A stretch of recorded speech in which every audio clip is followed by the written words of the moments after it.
சத்தியத்தை வாங்கிறதுக்கு எதையும் செய்யுங்க.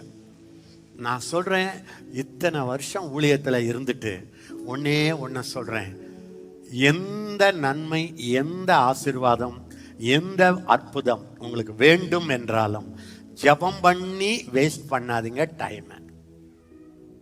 இப்ப இருக்கிறத விட இன்னும் ஒரு படி மேல போகணும்னு நினைச்சீங்கன்னா ஜெபம் உபவாசத்துல நடக்காது. இப்ப உங்களுக்கே தெரியும், ஆமா அண்ணா நான் அதெல்லாம் ட்ரை பண்ணி பார்த்துட்டு தான். எப்படி அண்ணா சொல்றீங்கன்றீங்களா? நானும் ட்ரை பண்ணி பார்த்துட்டு பல்ட்டி அடிச்சவன் தான்.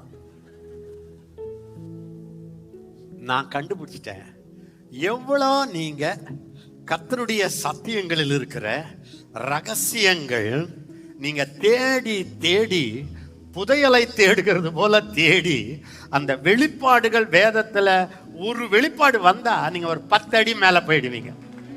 அடுத்த ஒரு வெளிப்பாடு வந்தா இன்னும் ஒரு 10 அடி போயிடுவீங்க. வெளிப்பாடு வர வர வர வர நீங்க சாகும் வர மேல போய்கொண்டே இருப்பீர்கள்.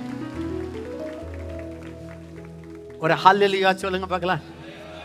எல்லாரும் சொல்லுங்க, கர்த்தருடைய வசனத்தில் இருக்கிற, கர்த்தருடைய வசனத்தில் இருக்கிற வெளிப்பாடுகள், வெளிப்பாடுகள், வெளிச்சம், வெளிச்சம் அதிகம் ஆக ஆக, அதிகம் ஆக ஆக ஆண்டவருடைய மகிமை, ஆண்டவருடைய மகிமை வீட்டுல ஊழியத்துல அதிகமாகிக் கொண்டே இருக்கும். பாவத்துல விழுந்துகிட்டே இருக்கிறீங்களா?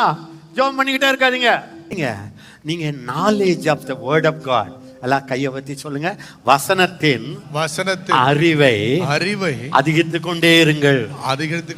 அந்த வசனத்தில் இருந்து வெளிப்பாடுகள் வரும் வரை மூளையில் அல்ல இருதயத்திற்குள் அந்த வசனம் உள்ளே வரும் வரை வாசித்துக் கொண்டே இருங்கள். நான் உங்களுக்கு கேரண்டி சொல்றேன், எத்தனை வருஷம் ஆனாலும் நீர்க்கால்களின் ஓரமாய் நடப்பட்ட இருப்பீங்க.